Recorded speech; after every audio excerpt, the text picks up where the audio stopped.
Here's a puzzle that beautifully illustrates how geometric constraints can lead us to surprisingly elegant solutions.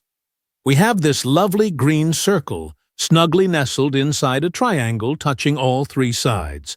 The question is, what's its area? Now, what information do we have to work with? Well, this tilted blue square has an area of 100. That might seem like an arbitrary detail, but, as we'll see, it's going to be absolutely crucial. We're also told that this corner triangle has an area of 24. Just two pieces of information, the square's area and one triangle's area. It's remarkable that this is all we need, but let me show you how these constraints beautifully determine everything else. Let's unpack what we know. If this square has area 100, then each side length is the square root of 100, which is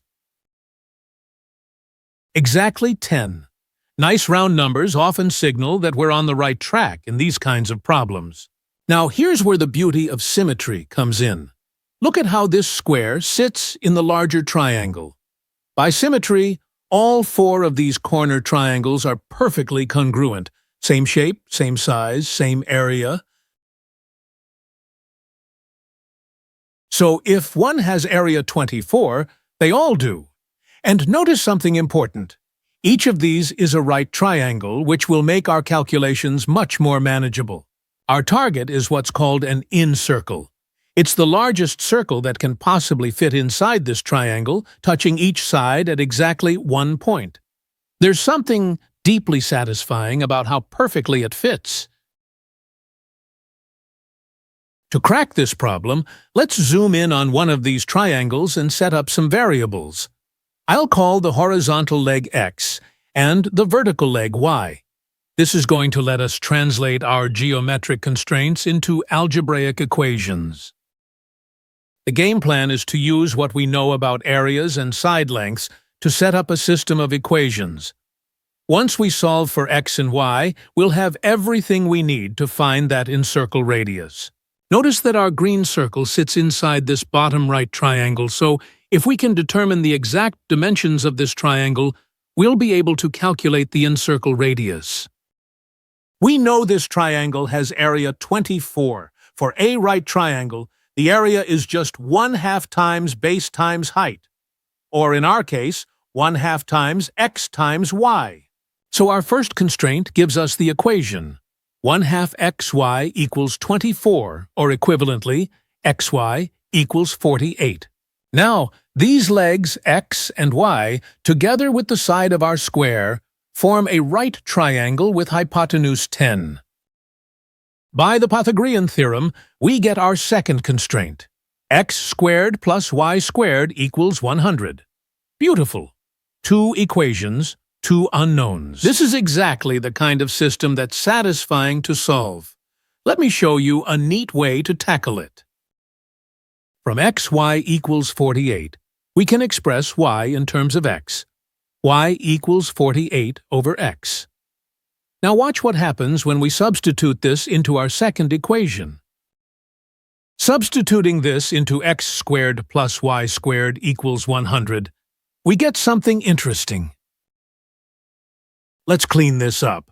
48 squared is 2304. So we have x squared plus 2304 over x squared equals 100. This is starting to look like something we can work with. To clear the fraction, let's multiply both sides by x squared. This gives us a polynomial equation. Rearranging everything to standard form, we get this fourth-degree polynomial. But don't worry, there's a clever trick here. Here's the beautiful insight. This fourth-degree polynomial is actually a quadratic in disguise. Notice that we only have even powers of excess. Let's make a clever substitution. If we let u equal x squared, then x to the fourth becomes u squared. Our equation transforms into a much friendlier quadratic. Now we can factor this quadratic.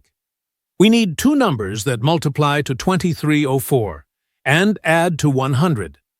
Those numbers are 64 and 36. Converting back to our original variable, we get this beautiful factored form. So x squared is either 64 or 36, which means x is either 8 or 6. And since xy equals 48, when x is 8, y is 6. And when x is 6, y is 8. The triangle's legs are 6 and 8. Now, which leg is which? Looking at our diagram, we can see that the horizontal leg x appears longer than the vertical leg y. Since our solutions are 8 and 6, the longer leg must be 8, so x equals 8, and y equals 6. Perfect. Our triangle has legs of length 6 and 8, with the horizontal base being 8 and the vertical height being 6. Everything checks out beautifully. Look what we've found. A triangle with sides 6, 8, and 10. This is a scaled version of the famous 3 minus 4 minus 5 right triangle, one of the most elegant Pythagorean triples. Now, for the final piece of the puzzle. There's a beautiful formula for the incircle radius of a right triangle. R equals a plus b minus c, all divided by 2. This isn't just a random formula, it comes from the elegant geometry of how the incircle touches the triangle's sides. Plugging in our values, r equals 8 plus 6 minus 10, all divided by 2. That's 14 minus 10 in the numerator, giving us 4, and 4 divided by 2 is exactly 2. The incircle has radius 2. Look how perfectly this fits, another beautifully round number. You can see how the radius extends from the center to each tangent point, those special spots where the circle kisses the triangle's sides. The geometry is just perfect. Everything fits together like a beautiful geometric puzzle.